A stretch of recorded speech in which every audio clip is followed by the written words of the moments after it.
alive, genuine people in an audience, even if it's weird.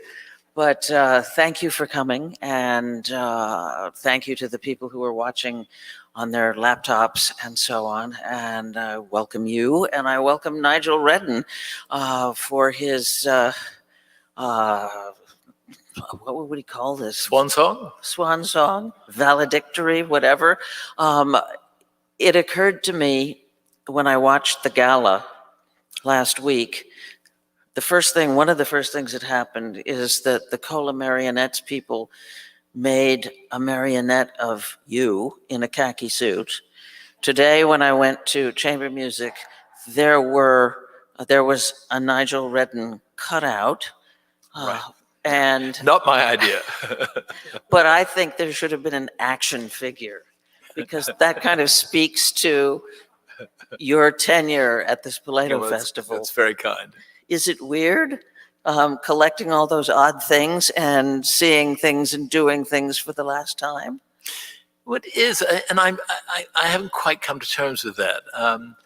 Getting the marionette was sort of fascinating. One, my children loved the idea, and two, my brother wrote, and he writes very sort of short emails, and said, "Nigel, you're no one's marionette," which I thought that was very nice coming from my older brother. So one has to treasure these moments. But it has, as I've been, I was in the office and I'm thinking, in 2 weeks, the festival will be over, and it does seem very strange. I mean, that this would be the last festival which I'm general director. I mean, this is an organization for which I've worked for. I started 36 years ago, so it's been a good innings.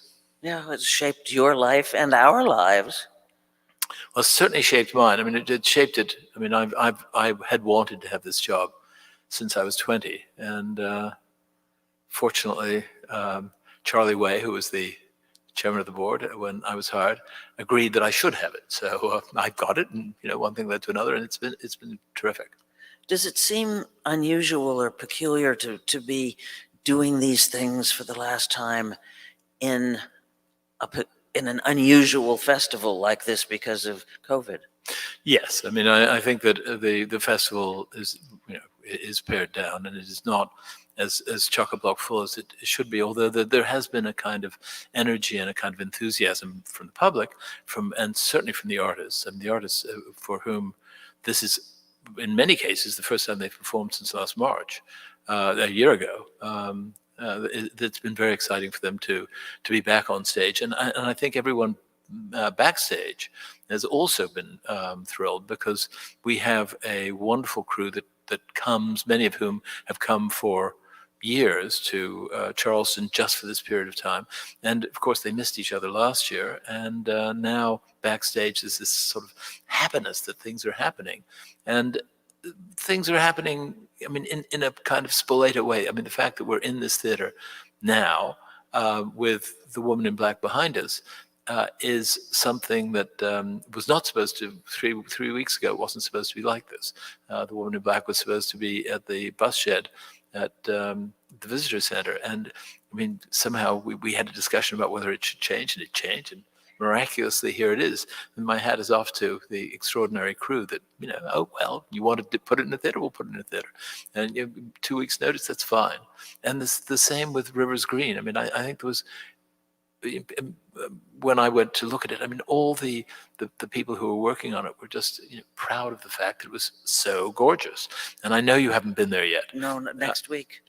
But it really is pretty splendid, and I think it represents the festival very well in a year in which in many ways we're not represented all that much. When I was watching the gala, another thing that really struck me, other than the marionette, was the number of really extraordinary people who expressed profound gratitude, not just for being booked at Spoleto, but because of what they were able to do, the work that they were able to create for the festival on your watch. And that was the first time it really, really hit me that it was so much more than booking an act, booking a performer or a dance troupe or something.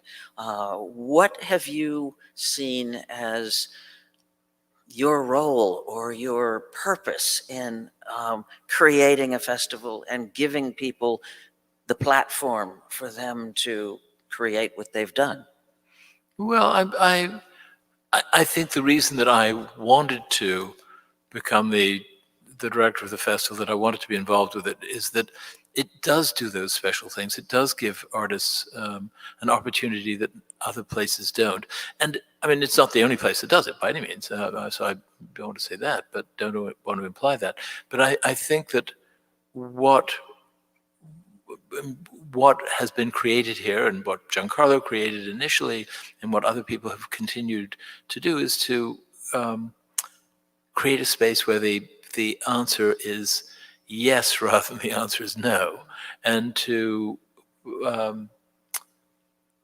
also I think that we have wanted to challenge audiences, and I think frankly our audiences have wanted to be challenged.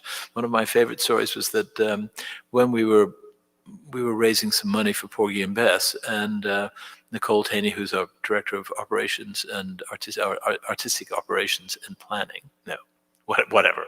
You know, I'll get it right eventually. But anyway, Nicole and I were at this party, and I mean, it was relatively early on in her tenure at the festival, and a man came up to me and said, Nigel, I'm always offended by something at the festival. I mean, and tell me, what are you going to do to offend me now? And I think it was a challenge and also an invitation to be offended. And to some extent, that's what happens. We're 17 days, and during 17 days, people can take risks. Audiences can take risks, and to some extent, artists can take risks, and the administration can take risks. And I think that is really the essence of the festival. And it's not that we're taking artistic risks in the sense that we think that someone's going to do something bad. Obviously, we don't. We think that they're going to do something wonderful. But the idea is that the spectrum that we can embrace is very broad. And because things are happening one after another, often people, and all of you, will go to things that at another time of year you might choose not to go to. And thank you all for that, because without that, I mean, it wouldn't work. How did you think through the balance, the equation, in the sense of well, we're going to do a kind of a relatively conventional crowd-pleasing this that we're countering with a provocative that, and how do you juggle it? Because on the one hand, you need to fill seats and make money. On the other hand, you want to be cutting edge. What was the equation in your mind? How did you go about it? Well, that's the $64,000 question, or perhaps it's not the $64,000 question. It's the $8 million question. That's the current budget. Yeah, well, yes. Or the $10 million question for next year, but I hope. But it's. I mean, I think that is the sort of the magic in the sauce. I mean, of how do you juggle those things and how do you make it work? I mean, I have. I mean, there's always a tightrope. I mean, there's always a sort of dilemma that you want to do as much as you possibly can, but you want the organization to still be here the next year. I mean, it would be very easy it's the easiest thing in the world to do a really extraordinary festival, as long as you don't care about paying the bills. And it's a very easy thing to do to say, oh, well, let's pay the bills and do something that's pretty boring. And somehow you have to walk the fine line between those two things. And that is really the difficult. And then, you don't always get it right. You don't always get it right. Sometimes you do have deficits. And then annoyingly, sometimes you have a surplus. So I try to keep that. Annoyingly? But for example, have there been years where you've said, as you're planning, well, I think we can't do this year because we've already got the Yes. scale is weighted toward the provocative, and we have to have some more crowd pleasers in a sense. But I mean, actually, I mean, it is actually something. It's my taste on some. No, not my. I mean, it doesn't totally reflect my taste. I mean, there's many people's tastes involved in the festival, but it's certainly my interest in the arts is a pretty broad interest. I mean, that is that I do want to see contemporary work, and I'm fascinated by contemporary work, and I'm fascinated by artists who are, sort of pushing the envelope, and fascinated by things that I haven't seen before. But they don't necessarily have to be, they don't have to be things that will turn off an audience. I mean, in this theater, for example, the first piece that we did here was Heiner Goebbels' Surrogate Cities, and I would guess that very, very few people in our audience had ever heard of Heiner Goebbels, and they probably associated him with, unfortunately, The other Goebbels. yes, exactly, with someone that one doesn't want to have him associated with. He's a wonderful composer, and this piece was supposed to be done in a ruin, and this theater was a ruin, and it was wonderful. And then after that, we did the Peony Pavilion here, which again, there was some skepticism as to whether there would be a large audience for an 18-and-a-half-hour opera of Kunchu opera. And frankly, I would think that the number of people who knew Kunchu from other kinds of operas was pretty limited. In fact, by the way, there are 324 different kinds of opera in China, and Kunchu happens to be the most elegant. I'm pushing for Kunchu. I think it's a wonderful art form.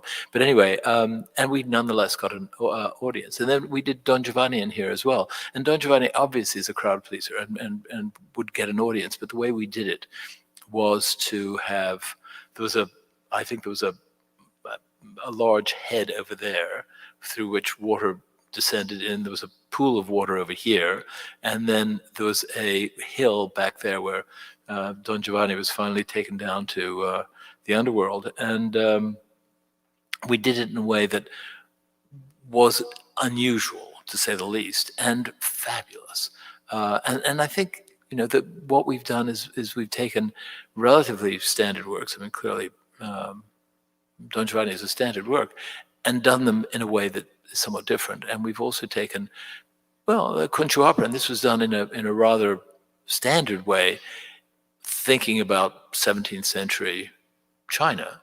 But clearly, most people would not, in America, would not have seen or heard anything like this. But if I recall that by the end of the run, people were fighting to get tickets to the subsequent, they maybe signed on for one thinking it would be a lot of strange shrieking and then fell for it and then found that they had to compete for tickets to the later. Well, I'm not sure that they actually fought over tickets. I Well, wish maybe- they had. Maybe they I'd like to struggled think to that. get tickets. But no, seriously, people did. The audience did grow, which was terrific, and it was. I saw all 18 and a half hours of it at least 5 times, so I loved it. I actually did too. I really enjoyed it. When you do that kind of programming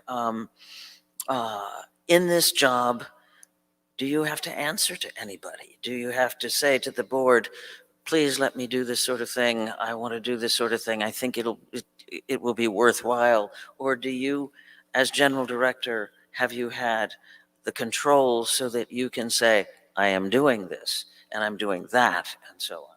No, I mean, the board does. I mean, I certainly would always discuss with the board leadership what we were going to do. I mean, I think I'm not sure that there have been times when.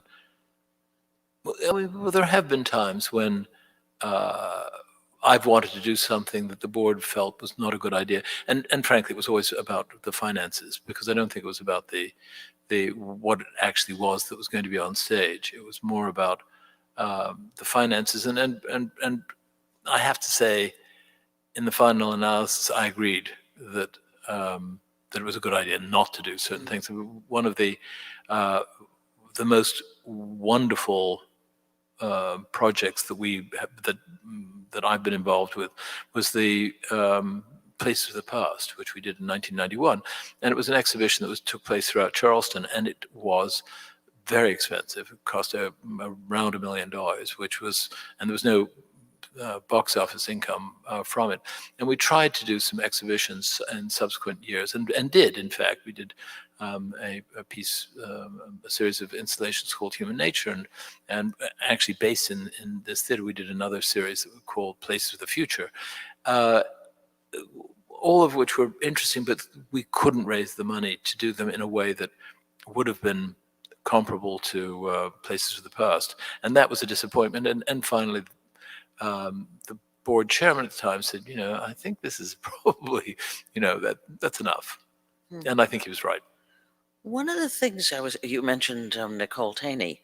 Yesterday we were chatting, and we started trying to think of how many MacArthur Genius Grant recipients we could think of who had been here.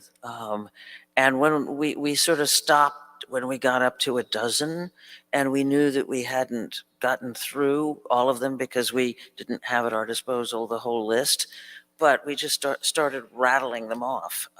And it's really interesting to think of some of those people came before they were famous, and some of them came during and after they became famous. And what does that say about this festival?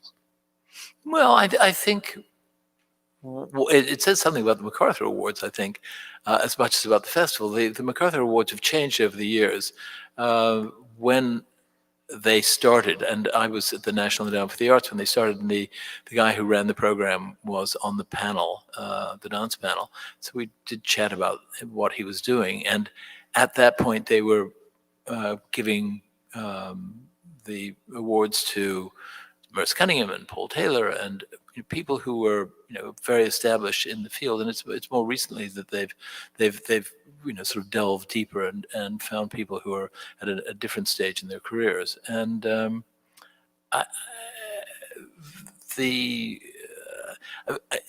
it's always gratifying to think that the people that we've identified are also people that are identified by others. But to some extent, we have wanted, we believed in people in spite of the fact that they don't get MacArthur's. So we can believe in both, those who do and those who don't. It does interest me, though, the fact that a lot of them, people like Osvaldo Golijov, who was commissioned, he was the composer in residence, and Rhiannon Giddens doing Omar, and so on. They're people who were given the grants to do work, so that their work would be encouraged, and that's essentially what's happening here. And I suppose it at least in my thinking, it said something about the types of things that the festival can achieve. And I'm curious about your philosophy of the festival and what your goal is. Well, I think the goals have evolved. Certainly, we were, I think, early on when I was here in the 80s, I think it was a very European. A lot of European artists who were appearing here, and a lot of young Americans. That was when Renee Fleming made her debut, and Joshua Bell was in the chamber music series, and so on. But more recently, I think we have tried to have Charleston inspire us, tried to look at artists who, in some way can resonate with this place. And it doesn't mean that they are, have a background here. Chen Shizhen, who did Peony Pavilion, has been here a number of times doing, he did the Dido and Aeneas, and has done some Wagner and so on, and more recently did Eugene Onegin. We've also had Gary Hines doing various things. So it's I don't know. I feel that we need to have artists for whom this kind of setting works, and people who, well, to some extent, are really digging into their art form in a, but also need to tour. I mean, because there are many artists who, a choreographer generally works with their own company, and and somehow we can't provide dancers, but we can provide a platform here. And but the specific directors that we've had come who've often done plays as well as operas. I mean, that's something where we can, really contribute to their creative lives. Do you think that, flipping that a festival like this can contribute not only to the cultural life of Charleston, South Carolina, but in this day and age, not when Menotti started it and things that happened at Spoleto were front page news in the New York Times, for example, is there still a way, or has there ever been a way, for a festival like this to imprint or create ripples in the cultural identity and life of the nation? Well, in some ways, yes. I mean, one of the things that happened all the time, but it is happening slightly less now, because people realize how difficult it is that other cities have looked at Spoleto Festival USA and said, we could do that, and have wanted to find out how they could do a festival like ours. It isn't easy, and so most places have not succeeded. But I think the ripple effect is that. And then more recently, one of the again in this theater, we had a workshop earlier on this week with for Omar, which is the opera that we were supposed to have done this year and which we will do next year. And at the workshop, there were representatives from the LA Opera and the Boston Opera and the Michigan Opera Theater and Chicago Opera, Lyric Opera of Chicago. And I think that we can have resonance in that way. I mean, we commissioned this piece, and I hope they will become co-commissioners, and they will give this production and this opera a life around the nation, which I personally think that it deserves. And I think also that the story deserves. And I think that's something that it is a Charleston story that can be writ large. I mean, this is probably an invidious comparison, but or perhaps an inappropriate comparison. But the folk opera of the 20th century, the American folk opera of the 20th century, of course, is Porgy and Bess, which is based in Charleston. And I don't think that Rhiannon Giddens and Michael Abels are creating a folk opera, but they're certainly creating an opera with popular inflections to it, and a popular and part of a popular music tradition, as well as an operatic tradition, and again a Charleston story. So I hope that for the 21st century, this new opera will have, if not the life of Porgy and Bess, it will have an impact that goes way beyond Charleston. When you think about what the festival was when it began in Italy and then spread to Charleston, how is it the same? How is it different as you prepare to move on and someone else take over? How do you think the festival has evolved or not since its origin? Well, my first experience I had two first experiences, I suppose, with the festival in Italy. The first was I think it was probably 1964, 1965. I went to Spoleto itself as either a 13-year-old or a 14-year-old, and I was going on a school trip to Assisi. We were going to see the Giotto frescoes in Assisi, but we stopped in Spoleto just to walk around. And the city had a fair number of contemporary sculptures all over the place, and I thought they were it was kind of extraordinary to see these in a medieval town. I mean, most of the buildings in the town many of the buildings in the town date 700 or 800 years ago, and there are things that date as much as 2,700 years ago. And having all these contemporary sculptures seemed quite odd, and it was part of a program that had been done at the Spoleto Festival in Italy in 1962 called Sculture nella città, Sculptures in the City. And so that gave me a sense of, it was sort of fascinating. And then my first year working there was 1969, and that was the first time I actually went to the festival. And I was 18. I went to one of I was not paid, but I was given a room to stay in, and I could get tickets to things. I went to the noon chamber music concerts and certainly went to the opera, which was L'Italiana in Algeria that year, and saw quite a few other things. And I realized, and I had a subscription to the opera when I was in high school, so I was interested in all this kind of thing.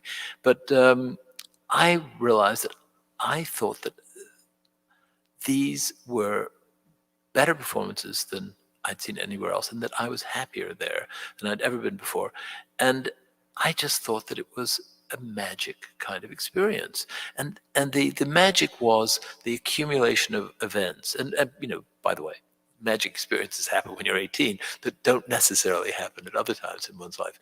But I felt that what the festival was doing was to encourage artists to do what they loved doing. I mean, the chamber music concerts are a great example, but also Patrice Chéreau had directed the opera L'Italiana in Algeria, and it was in some ways he was making fun of Giancarlo Menotti in this production, and which became sort of controversial in a way that Giancarlo rather loved. I mean, he liked controversy, but I also, to say the least. yes, there is that, yes, but it was a production that was very specific for that time and place, and wasn't going to go on, wasn't going to be revived the following year or the year after, and so that there was a kind of presentness to it, which I thought was particularly important. And the setting itself was lovely. And I think that what we have managed to do, what we've managed to continue, is that same idea that we ask artists to do things that excite them, and so they bring an excitement to the stage, which I think translates to an audience. And then the audience being excited translates back to the stage, and it's becomes a kind of virtuous circle of people, a kind of energy going back and forth. And I think this idea of doing all the art forms is extraordinarily important and absolutely part of the DNA. And I'm sorry, I'm going to keep going, and I know this is beyond the question, but what the heck?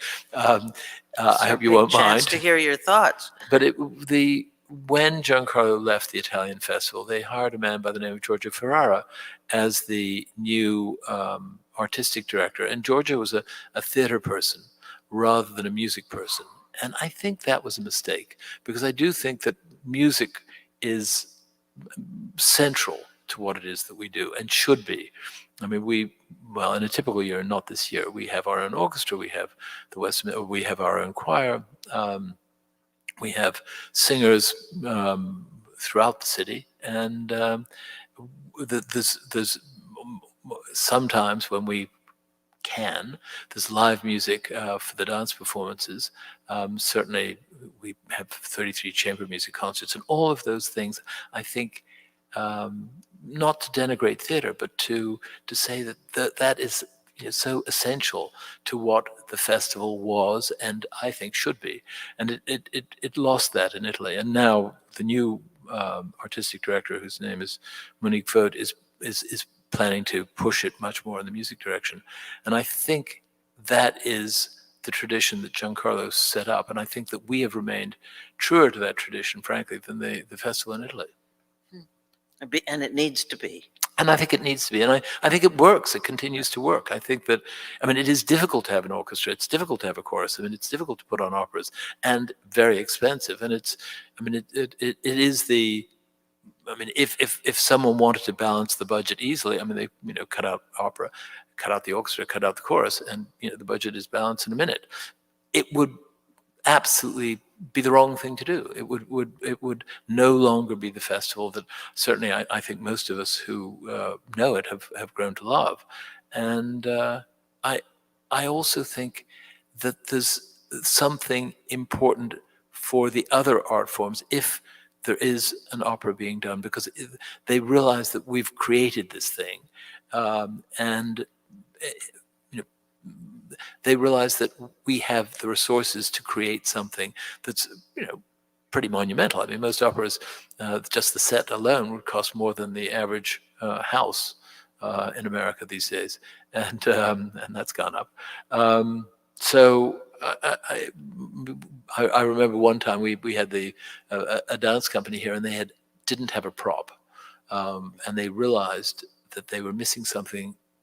At the beginning of the performance, they realized they were missing something that was going to be necessary at the end of the performance. So we went to the scene shop, built it, or I didn't, but our wonderful production crew went to the scene shop, built this thing, painted it, blow dried it. It was there for the end of the performance. During the performance. During the performance, they built this. Wow. It's these things that actually make a difference. And it makes a difference to the performance on stage. I mean, instead of saying, well, we won't do it. We just, we'll cut out that piece. I mean, we say, look, we'll make it for you. We want this thing to be perfect. We want it to be what you want. Speaking of crises, over the years, there have been a lot of them. Kind of tick off the crises you've had to navigate. Yes, those. Well, I suppose that, the first crisis was when I was hired in 1986 for the 1986 festival. The festival had lost money in the prior 2 years, and it had lost $500,000. I mean, an accumulated deficit of $500,000. And there was a real question about whether if we didn't balance the budget, there was a real question about whether we could continue on. And one of the ways that we could have balanced the budget was that we were doing a production of Renard, and it was Benny Montresor was doing the sets, and David Gordon had directed it, and it was paired with one of the worst operas that I've ever seen. So I hope that Raphael de Mamfield is not listening to this, but Raffaello had written an opera that was truly horrible. And the production was appropriate to the opera. It was really horrible. And Renard was the second half of this program, and it was going to redeem somewhat Lord Byron's love letter. Oh, so horrible. Anyway, so we could have cut that out and saved some money. But I mean, and that was when I did talk to the chairman of the board and Charlie Way, and Charlie said, if you think we should do it, do it. And the program had to come first. It did come first, in spite of the financial difficulties. And we fortunately found someone who was our office is named the LD and Winnie E. Murray Center, and those were the Bill Murray's, not the actor, but someone else, another William Murray. They were his parents, and he came through with $100,000, which actually balanced the budget that year, although it was difficult getting the money from him. It was not easy, but nonetheless, he did give it to us, and we did balance the budget. And so that was one of the first crises. And then Hurricane Hugo. Hugo came, and obviously we didn't have internet at the time. But we didn't have phones for a while. And at that point, Joe Riley basically said, you've got to do the best festival that you can. We'll fix the Gilliard, which had lost a bit of its roof, and our office at 14 George had lost its roof as well. So we were somewhat hampered, but we had usually we try and do a nice brochure, and that year we sent out effectively a single sheet of paper saying, play TBD. I think we had decided on the opera and said chamber music, but we didn't know what the chamber music would be, and we didn't have any of the artists there. We didn't list any of those. And maybe we had a dance company. and we sold subscriptions. And you could buy a package of 3 tickets to things that you didn't know anything about, or you could buy 5 tickets to things you didn't know anything about. And people bought the tickets. They were wonderful. People were really, really super. And so we did have a really terrific festival that year, and it we went on in 1990. I think one of the operas that we did was actually we did the Marriage of Figaro. We had done it the prior year, and we did it again. And it was a wonderful production that Oxford, that Giancarlo had directed, and he was a really terrific stage director. And that was the one in which Renee Fleming was the Countess. And so, I mean, it was her. And that was her big breakthrough, wasn't it? One of them? It was definitely it was a milestone for her.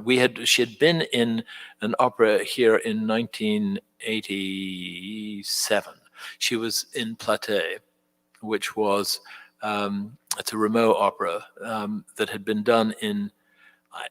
Again, well, there's no one here who remembers all those things. So it had been done in 1986 in Spoleto, Italy, and Giancarlo wanted to bring that production, and I thought it was a horrible production. So anyway, we did a new production. He said, "Oh well, if you don't like that production, just pay for a new one." So we did, and it was a really good production, and Renee Fleming was in that. And then she came back and was the Countess in 1989, in 1989 and 1990. So I'm astonished you can remember all these things, chapter and verse. Some of them I can remember. Some of them are burned in my memory. I mean, because they were crises. Yeah, no, they were the crises. Yes. So then you had the Confederate flag. We had there were a few others there too, but the Confederate flag, which was the NAACP boycott, where we there were those people who suggested we just not do the festival, which seemed like not a good idea. But a number of artists didn't come that year because of the boycott. And we supported the fact that they wouldn't come. And in fact, had them come later. They did come. Both of the artists who boycotted that year did come later. But that was a difficult year because also some donors also said they wouldn't give money to an entity in South Carolina. And there was an acrobat who was injured swimming. And Oh, that was horrible. I mean, he was playing around with fellow acrobats on at Folly Beach, and he hit his head the wrong way, which is really horrible. No, that was very sad. But he can walk now. Oh, that's good. Because there was a big time when there was a question whether he ever would. Exactly. He couldn't walk on the tightrope. He can't walk on a tightrope, but he was able to walk. And of course, the 2008, and I mean, how many festival directors have had to navigate natural disasters, sort of biblical plagues? Well, I must say the biblical plague, that this COVID-19 was really kind of horrible because we thought, well, I think many people thought, well, things are bad in March, it'll be over by May. Well, obviously not. Or in January, it seemed as if we might avoid it. And then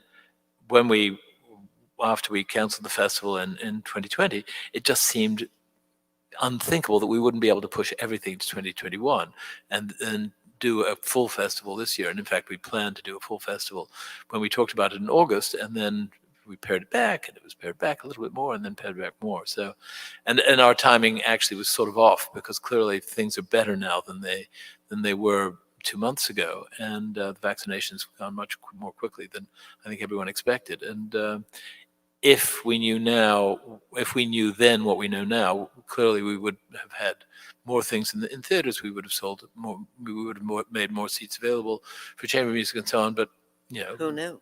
You can't cry over spilt milk. Nobody knew. No. In a funny way, it's almost as if you were born and raised for this job. Talk about your childhood and where you lived and how you talked earlier about getting an opera subscription when you were in high school. Not every kid in high school does that. Well, it was a boarding school, and you got an extra night out if you went to the opera. And I was, I suppose most teenagers are sort of uncomfortable in some way in their own skins. And I, I actually was a day student at this boarding school In in Rome, and it also there were a number of girls who were interested in going to the opera, so that was also an incentive. So it was between, and they got the extra night out. I mean, I could have gone out anyway, but we got a box, and each year you could get a better box if somebody else gave up their subscription. And for students, it was amazingly inexpensive, and it was at a time when the Rome Opera was run by a man named Massimo Boccianchino, whom I got to know quite well subsequently. And he was doing extremely interesting things. And I was telling someone about this the other day, but one of the pieces that he'd done at the time was he commissioned Alexander Calder, the artist, to create the set for a new opera. Which was called Work in Progress, because I think it was a work in progress. And Bruno Maderna did the music, although there were some other composers as well. And I've always wanted to sort of revive it and bring it here. The Rome Opera did revive it. But anyway, I did have that.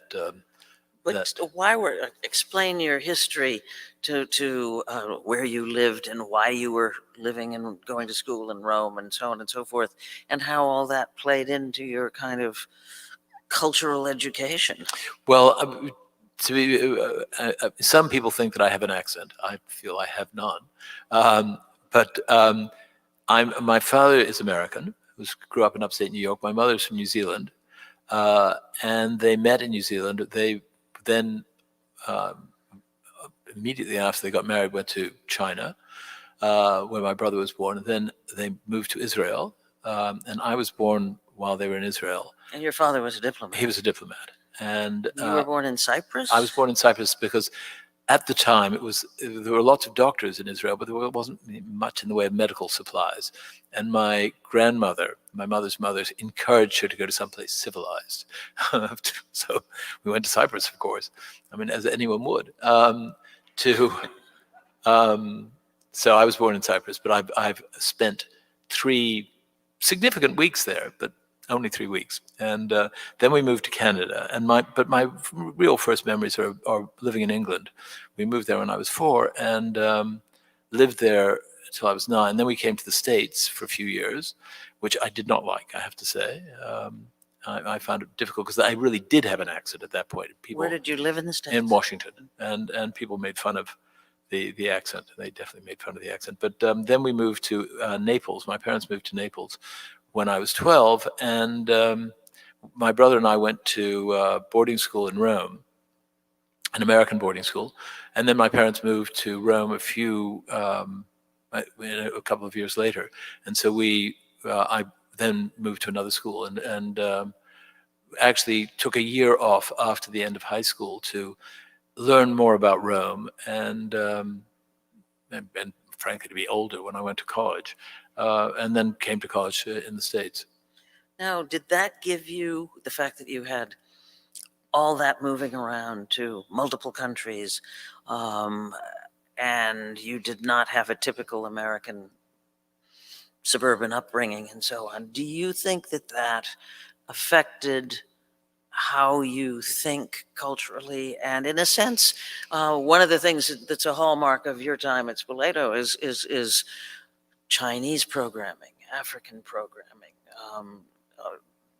things that we're unfamiliar with.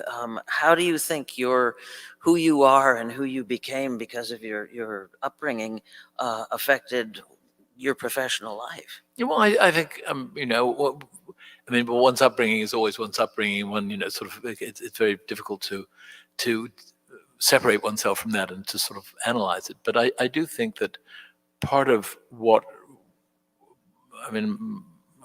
my parents both had grown up on farms. My father was raised on a dairy farm.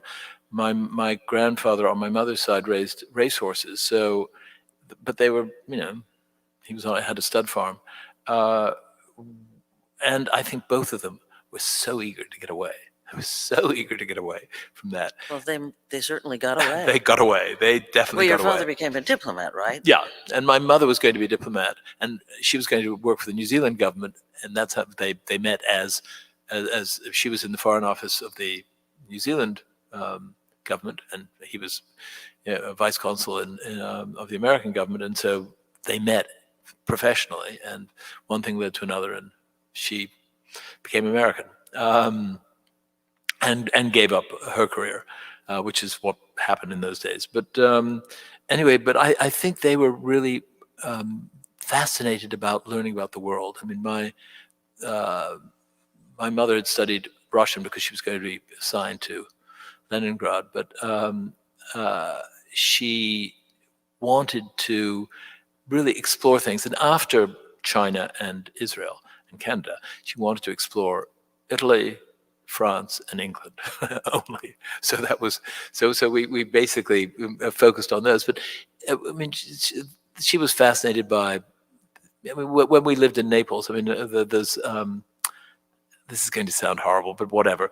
Virgil, of course, was an important figure in Naples because he was supposed to have helped create the city, but of course it was older than that.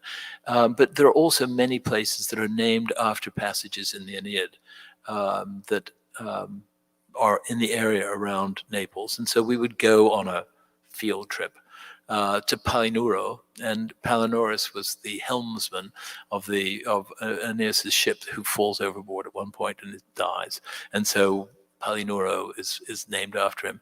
There was a wonderful cave that was filled with Hellenistic sculpture that was not terribly good, but nonetheless sort of interesting. And it was, again, from the Aeneid, and it was Scylla and Charybdis. But anyway, there were various things that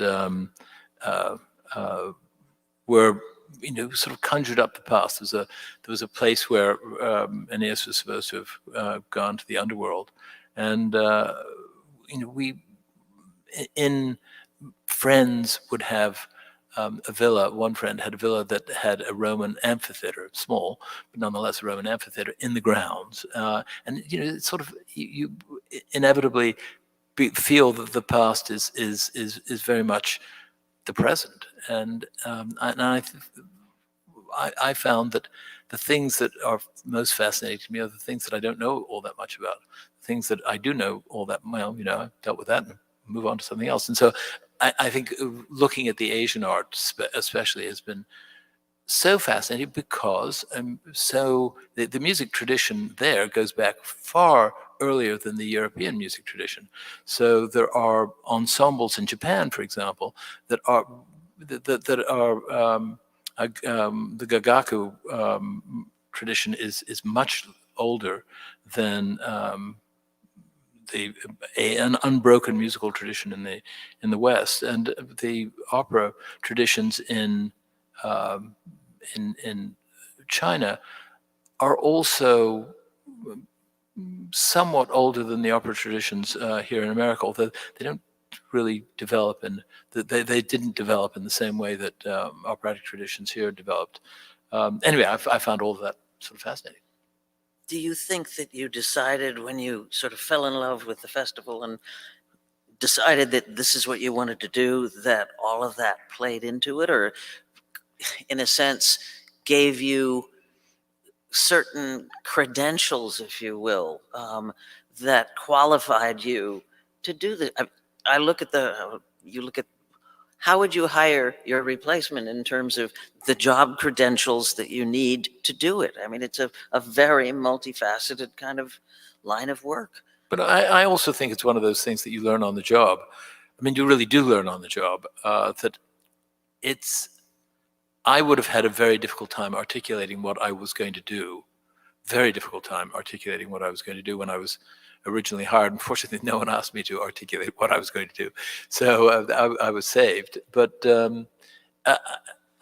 I think there's a kind of an intuitive line that you have to find, and one of obviously I know a lot of people who run festivals. I mean, I mean, we How would you not? how would I not? Exactly. No, and one of the people who I have an enormous amount of respect for, who did a series of very interesting festivals at PepsiCo. It was called PepsiCo Summer Fair, outside of New York, in Purchase, New York. And Christopher Hunt is his name. And Christopher, every now and again, wanted to be encyclopedic about what he did, so that he did all the Da Ponte Mozart operas, and when they did Don Giovanni, decided that he would do all the various Don Giovanni stories. So if there's the Beaumarchais, and then there's and I should remember who it is. There's a Spanish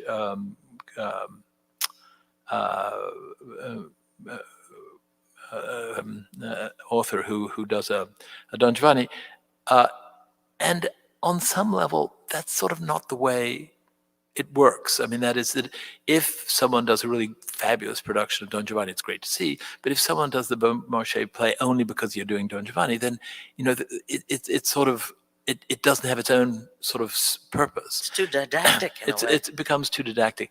Nonetheless, he did a wonderful series of festivals, but I decided I didn't want that. I didn't want a kind of didactic festival. I felt that there are threads that exist between performances that happen at Spoleto that people find individually, because they go to a different series of events than, I mean, we have so many events. I mean, in a typical year, we've got 150 events, and I can get into anything I want to. I mean, there has to be some privilege of being general director, and it's impossible to see. I can't see everything. I cannot see everything. It's just not. There's not enough hours in the day. So I think what is really important is that that people create their own festival, and that the festival has a kind of cohesion for them, and that they find a connection. I mean, there was this wonderful piece that Jessica Meyer did today. She sails the savage seas, and I mean, a tone poem about a pirate who was the daughter of a plantation owner in Charleston. Now, I'm not sure what I'm going to connect that with, but somehow it's going to stay in my mind, and all of a sudden it's going to be connected to, I don't know, Caleb Teicher. Well, maybe not, but these are pieces that wonderful artists have created, and they're not simply about one subject. They're about, they have a broad sense to them, and somehow finding that sense and finding how it connects to something else is really sort of really important.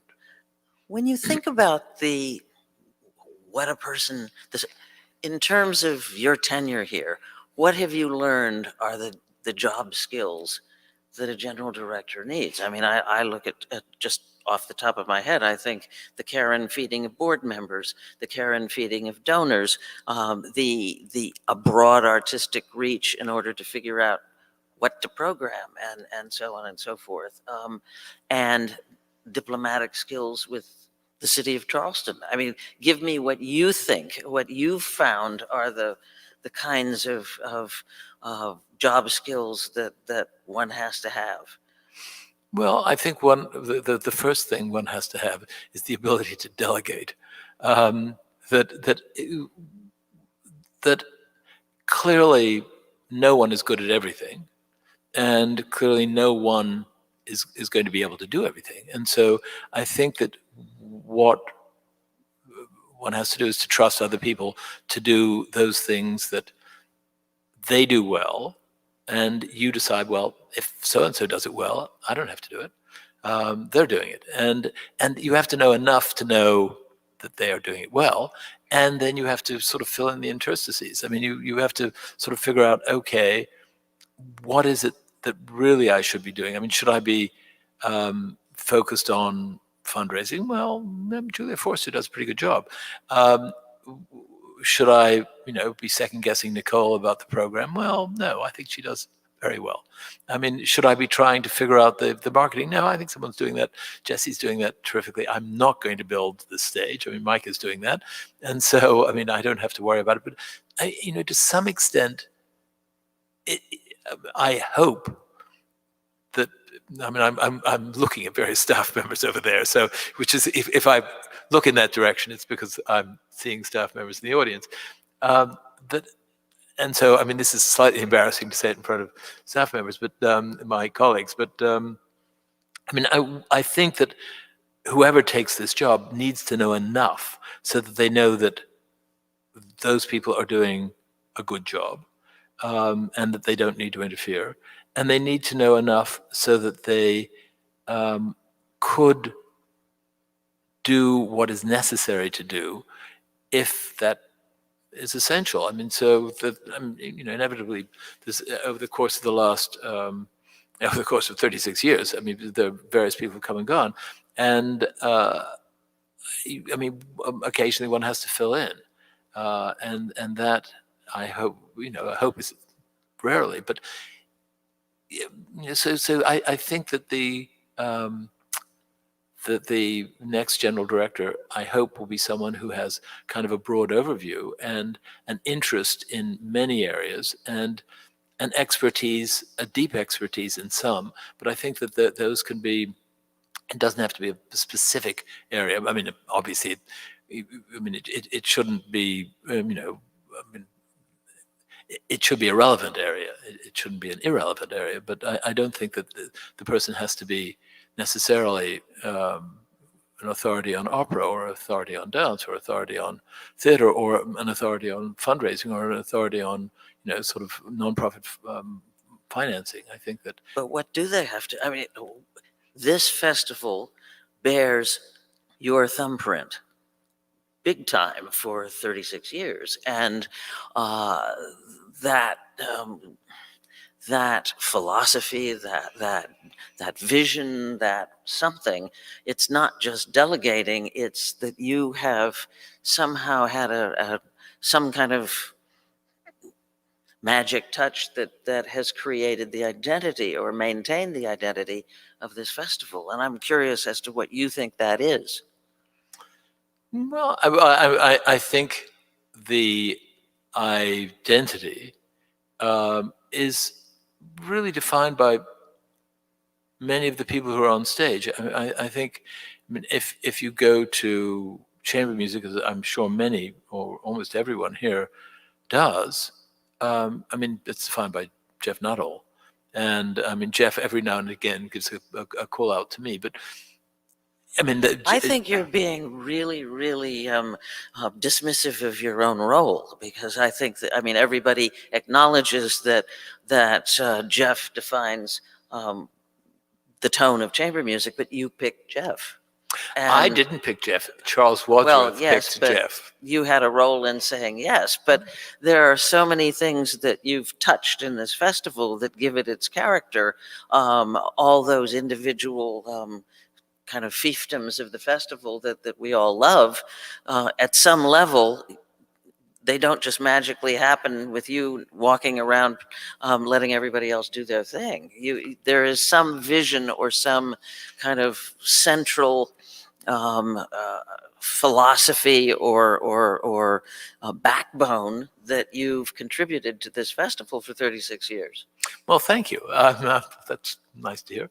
But I mean, and I've sort of struggled with that. But one of the things, I'm not involved in the search for whoever comes next, to some extent, because it means looking at myself too closely, and I'm not sure that I'm prepared to do that, or have done that particularly well. But I actually do think that what it takes is a relatively light touch. I mean, sometimes the touch is heavier and sometimes it's lighter, but I'm sure my colleagues would attest that sometimes it's heavier. But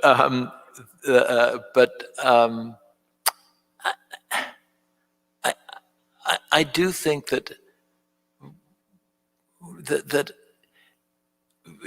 I mean, that it is the artists who make this festival what it is, and obviously I have a role in. But you're the person whose idea it was, or concept you put forth, say, to do Omar next year, or throughout the last few years of development Yes. and so on.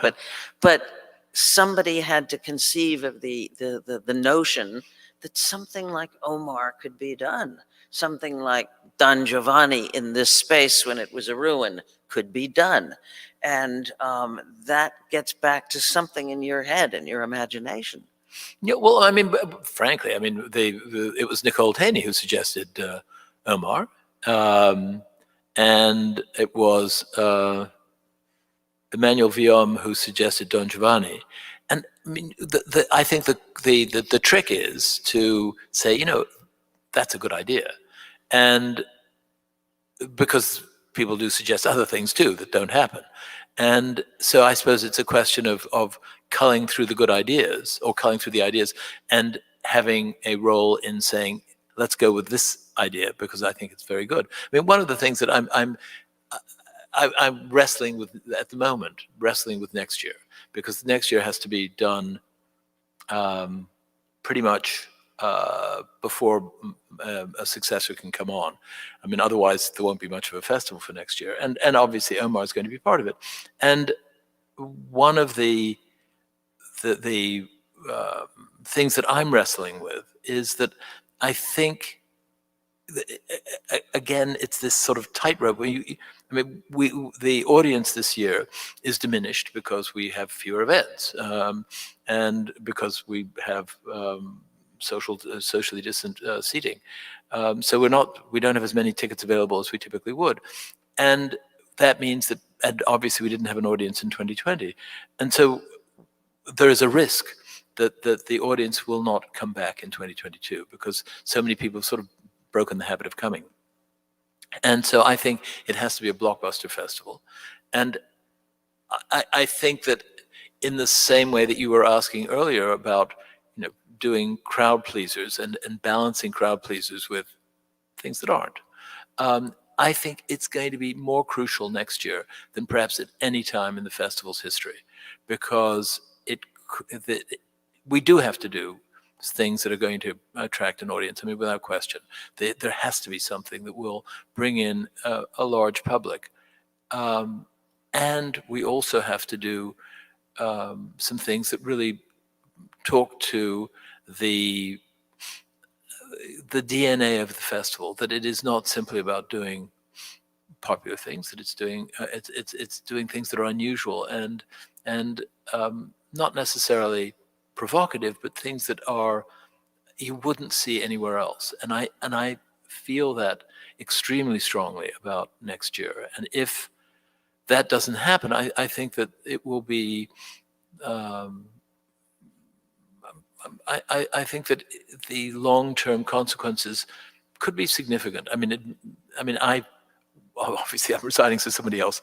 This is going to be somebody else's problem. But I mean, I have cared about this festival since before it started, and I care about it very deeply, and I want it to be more successful in the future than it has been in the past. I want whoever my successor is to do a better job than I have, and I think that that next year is going to be a really a year that is going to help define the following 5 years. And it essentially will still be your festival because you've signed off on the programming, or will have. But you know, by then I sort of hope that people won't remember, and that they'll think, you know, whoever it is who's next, it's their festival, not mine.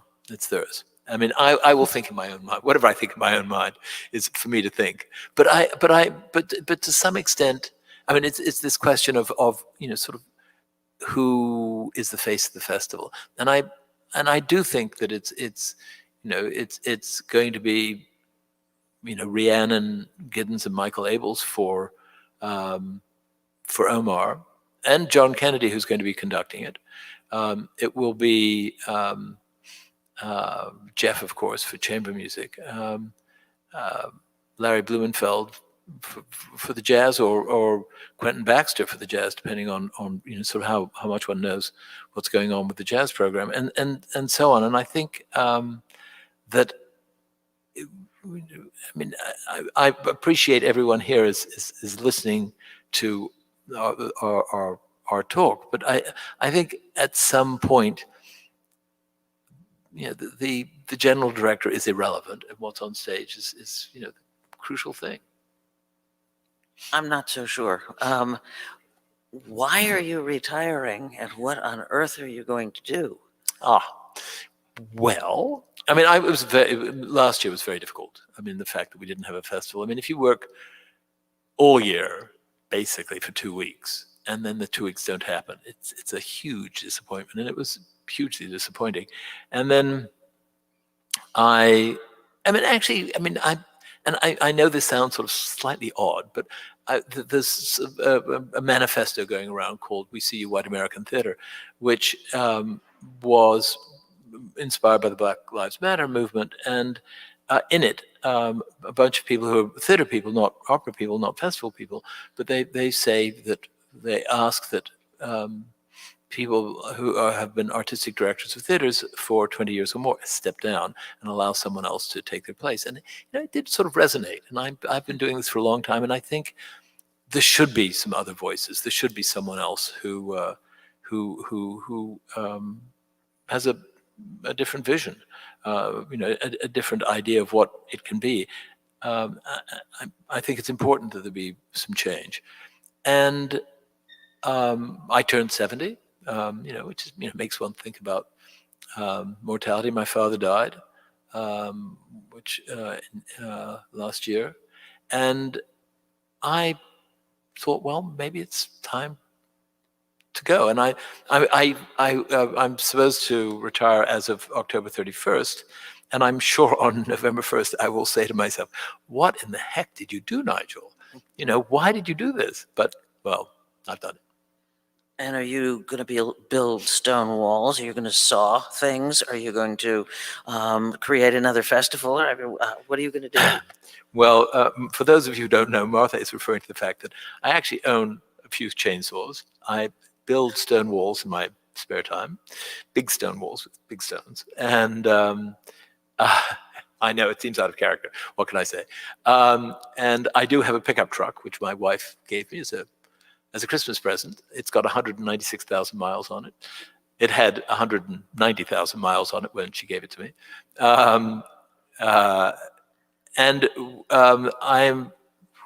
We've bought a house that's on the water, and you can't get to the water from the house, although it's just below the house. It's 39 feet below the house. But the previous owners didn't want to get to the water, and it just seems odd. So I'm going to build stone steps down to the water, because the zoning in this particular place said if you make anything out of wood, you have to get zoning permission. If you make it out of stone, you can do whatever you like. Huh. That's weird. No, I think it's great. Yeah, for you it is. I think it's terrific. So I'm looking to. The house is on a stone ledge, and the stones are really quite distinctive, and I want to make sure that the stones match. Well, in a way, it seems so out of character that someone who is as cerebral and as arts and culture oriented as you are in every way, there's like another Nigel who builds stone walls and steps. It was something that I started doing when I had my first, really responsible job. I was the director of the Performing Arts program at Walker Arts Center in Minneapolis, and I was completely unqualified, which is, it's so great to get a job for which you're unqualified, because you really do have to struggle with it. And I was terrified. I was totally terrified. And so I couldn't sleep because I was so terrified. And what I decided to do was to do something physical that I didn't really know how to do. And Philip Glass, the composer, had stayed with me in my house. And I had explained to him that when I moved into this house, the bathtub had stopped emptying. And I'd called a plumber, and the plumber had charged me the equivalent of my entire monthly income. So this was not going to work out. And Philip said that he had been a plumber in addition to being a taxi driver when he was left Juilliard, because he had to support himself and his ensemble. And I thought, he went to Juilliard, I went to Yale. If he can become a plumber, I can become a plumber. So I sort of learned how to do that. And I started tearing apart this house that I'd bought.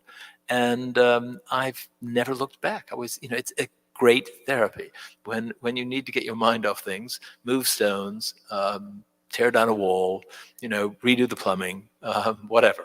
You can't do that for the rest of your life, though. Well, I don't know. I mean, I'm hoping.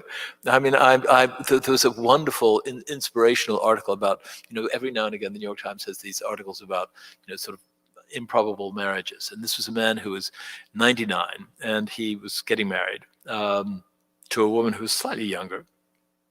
And the thing that struck me most was that she, the soon-to-be wife, or the then wife, commented on the fact that he would go into the woods and pull out logs, which he would then chop. I'm sure he died soon after, but anyway, he lasted to 100, so it's not bad. Sure. I want to play a little game with you. There's a radio program that's been on in Britain for many, many, many, many years, decades, called Desert Island Discs. And I'm switching that around a little bit. Instead of which music you'd take to the desert island, if you were marooned on an island off the coast of Connecticut, which you're about to be, which of the productions from this festival that were on your watch would you take to the desert island off the coast of Connecticut? I would take the ones that we're about to do. I wouldn't take one of the old ones. I'd take the new ones, which haven't happened yet. So I would want to see Omar, and I would take it, and perhaps, I mean, I'm not supposed to say, I don't think I'm supposed to say what we're planning to do next year. I'm looking at Jesse Bagley, who's our director of marketing, and who is laughing, but rather than telling me I can't do it. So I'm not going to say what we're going to do next year, because I think that that would probably be a mistake. But I think that what I'm hoping we're going to do is going to be a kind of a response to COVID-19, a response to what we've been through. That, and in some ways, I think that's always sort of the best productions. In some ways, are kind of resonant about the present, and I think they will be resonant. And it doesn't mean that they're going to be set in the present. They might not be. In fact, one of them is specifically not going to be. I know, but I think they will say something about what this experience that we've all gone through, and I suppose that's what I'd take to a desert island. Not Salome or Don Giovanni or Silver River or one of the kind of singular. No, I mean, there's so many that were wonderful. I mean, the play that I mentioned earlier that René was in 1987. I mean, the Marriage of Figaro that Giancarlo directed. I mean, there was the production of Salome the play that was the first that the Gate Theatre brought here was totally memorable. I mean, Athol Fugard doing The Road to Mecca. The first performance of Complicity in the United States, and when they did the Visit of the Old Lady. I mean, it was called The Visit, and the Dernmouth play. I mean, some of the Mamba's Daughters, I was just thinking about. I mean, that all those, which was really the beginning of plays that really did resonate about Charleston. I mean, there's been, I mean, the Wozzeck that we did, which was really quite splendid. I mean, certainly the Don Giovanni was wonderful. The Katya Kabanova that we did, I could go on. So, at a certain point, you can't, choose between all your children. As you bow out, the relationship between the festival and Charleston. I mean, during your time as general director, you've made this a major festival location. You were instrumental in redoing the Dock Street. Certainly, the Gilliard has a relationship with the festival and so on that might not have been the same had the festival not been involved in the effort and so on. What does it have to be? How do you feel about what you've done in terms of furthering that relationship or maintaining it or whatever? No, I think it's a closer relationship in some ways than it was simply because it's become a programmatic relationship, and also I think that we've tried, sometimes more successfully than others, to really relate to the history of Charleston, especially the history of the African American or the African history of Charleston. I mean, the importation of so many enslaved Africans into Charleston. I mean, we've looked at that in a way that I think has been sometimes really quite wonderful, and which happened with places of the past, but it's also happened more recently in whether it was with looking at Aframola Belsuito or certainly Omar. But I think the relationship with Charleston is, really integral. And I mean, in thinking about it, I was talking to a group of real estate agents earlier on Monday this past week, and I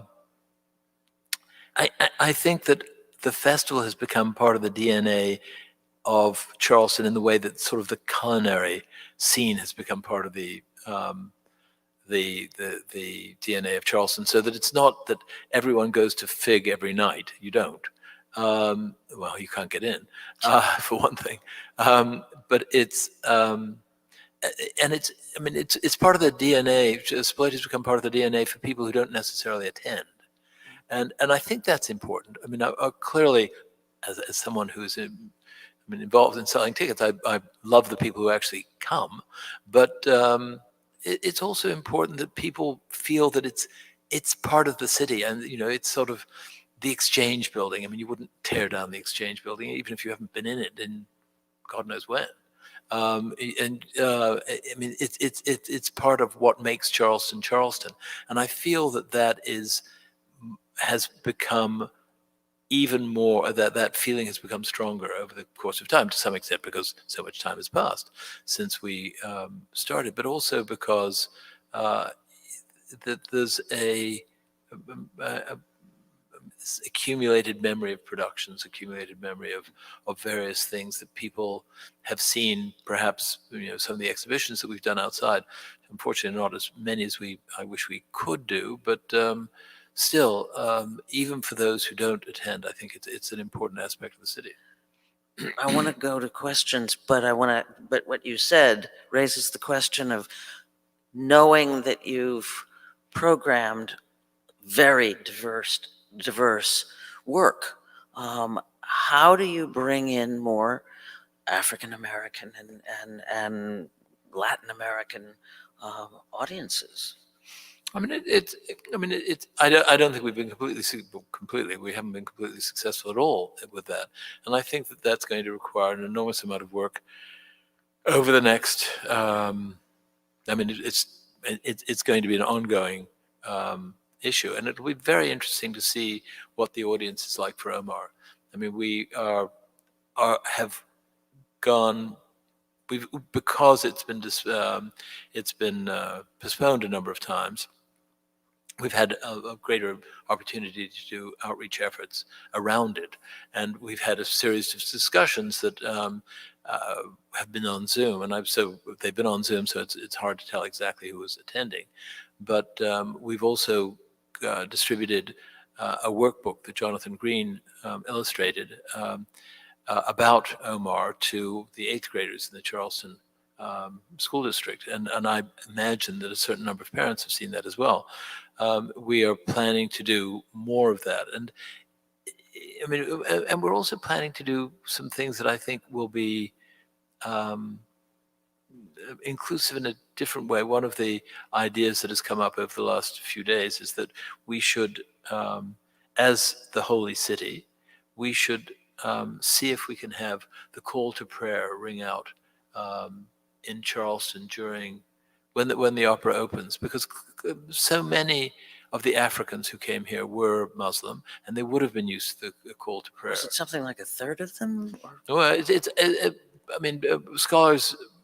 I mean, obviously, there was no. I mean, they, you know, they weren't asked at sort of Rikers Island what religion they were, so they were not able to register that. But scholars think as many as 30% could have been Muslim, and certainly some traditions seem to continue to exist within the African American community.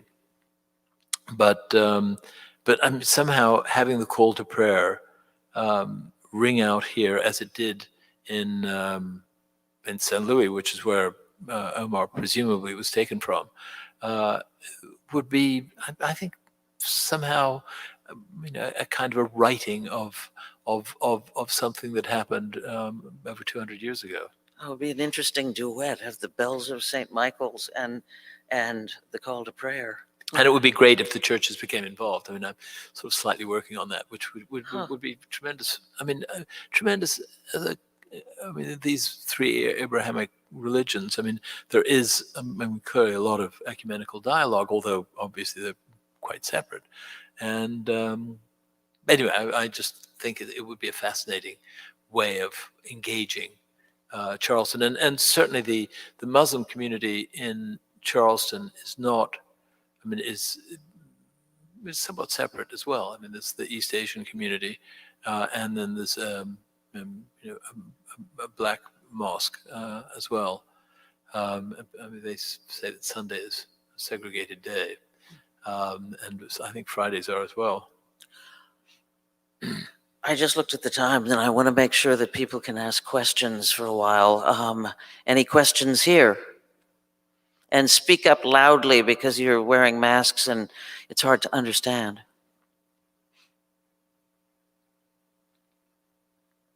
No? Any questions online? Can you name any moments in programming when you had a feeling of what was I thinking afterwards? Are you going to repeat? Yes. The question was, did Nigel experience any moments when he looked at programming and thought, what was I thinking? Well, I mean, you never think you're going to program something that's disastrous, but sometimes you do. So there was one opera that and I'm not sure I'm going to say which one it was, but it was a world premiere, and well, it was supposed to be a world premiere. And at the end of the performance, no one knew it was over except the cast. And so at a certain point, someone in the cast said, it's over, everyone. That's it. Not one of our finest moments. Not one of our finest moments at all. But it was an interesting composer. I wish it had worked out, but sometimes they don't.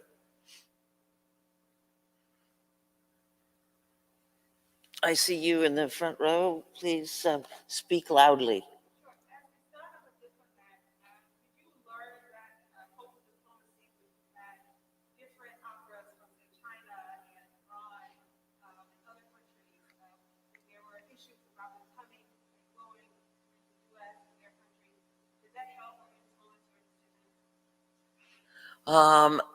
As in the course of, as the son of a diplomat, in terms of cultural diplomacy, I hope I get all this right, in doing productions with China and various other places, did all the difficulties and comings and goings affect your decisions?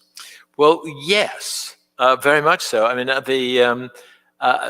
the Peony Pavilion was originally produced in Shanghai, and it was I was also the director of the Lincoln Center Festival at one point, and it was going to come to Lincoln Center first. And I got a call in the middle of the night. Well, actually, it was 2 a.m. saying that it had been blocked. The customs, the customs people had been told not to allow the shipment of the sets and costumes to come to the States. And the reason that I was called at that time of the morning was because of the time difference. I could still call the embassy in Beijing, which I did, and they were useless. So much for being the son of a diplomat. However, the consul general in Shanghai was really helpful. So he said that he would try to do what he could. And I think this was a Tuesday. And by Saturday, I was in Shanghai negotiating with the head Ma Bo-min, who was the head of the Cultural Bureau in Shanghai. And she accused this production of being feudal, superstitious, and pornographic. The opera was written in 1608 or something like that. It was between 1598 and 1608. And so the chances are it was going to be feudal because that was the feudal period. So that was sort of hard to argue about. The superstition was also, well, it was traditions of that period, which who knows whether they're superstitious. But anyway, there were traditions of that period that were incorporated in the opera. And the pornographic part was because at one point, I mean, most in these Chinese operas, people, especially if they're wearing traditional Chinese outfit, they've got a lot of layers on, lots of layers. And Du Lin-yang, who is the protagonist of Peony Pavilion, at one point takes off her outer, takes off her jacket, effectively her jacket, and puts it on a screen and goes behind the screen. So that was the pornographic part. Not terribly pornographic by American standards. And anyway, I ended up negotiating like mad with Ma Bo-min. And my favorite moment was when I was getting nowhere, and so I said I was going to go back to the States, and she met me at the airport as I was getting on the plane. She said, it's too bad you couldn't stay here because, of course, we would have worked this out. So I ripped up my boarding pass and threw it away and said, I'm staying. However, I was on the other side of customs. I was the other side of passport control, and they wouldn't let me back in. So I had to find the ripped up boarding pass to get on the plane, to go to Hong Kong, to get a visa, to come back to China the next day. So I did get back, and she released the set and the costumes and said, you can have the set and costumes, you can't have the people. So it was not totally successful. And then we had to revive the production the next year. We had to find Chen Yi, who's performed here a number of times, who was the Du Lin-yang, who was this protagonist, was just amazing in this opera. And we needed to have her come. We needed to have Zhou Long, who was the music director, but the others we didn't really need. So we organized to have Chen Yi have an all expenses paid trip to Germany, because you could get a passport in China if you had an all expenses paid trip. You could get it quickly, but otherwise, because she didn't have a passport. So she got the passport, and again, the diplomacy, the man who was in Shanghai called his colleague in Bonn and got her a visa to come to the States even before she got to Germany. So a group of musicians in Germany got to the airport. She didn't speak any English, didn't speak any German. She only spoke Shanghainese and Mandarin. And anyway, they got her, they found her. She stayed for a couple of days while they were working out the visa. Then she came to the States. And we were able to do the production the following year because she had managed to come. Zhou Long, was much less. It involved much less intrigue. I mean, because he did have a passport, and so he was able to leave without much difficulty. Well, that certainly answers your question. Anybody else? No? How about online? One last thought. Do you have any sort of thing that sort of like an image or a thought or something that you think will kind of characterized this place for you? I mean, I've got so many images. I mean, I have been coming for so long. I mean, I walked around town this morning. I go swimming in the morning, and the swimming pool didn't open till 9, so I started walking at about 7:15.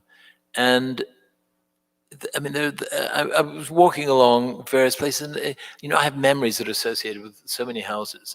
I mean, one of the wonderful things that happens at the festival is that there are so many generous, hospitable Charlestonians throw open their houses to the artists who are here, and just our donors who are here, and visitors. And well, I'm not this year because of COVID, but I mean, typically that would happen. And so I've got these wonderful, sometimes embarrassing memories. There was one party that I went to where I was supposed to thank the host, and I got up and thanked the host and the hostess.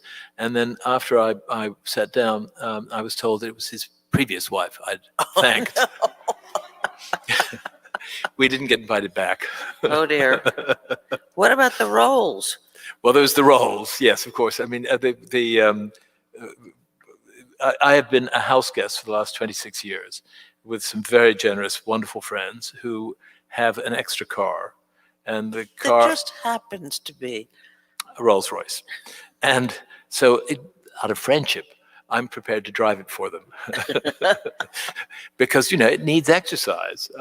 Anyway, they're just the most wonderful people, and they're very generous about the house and the car.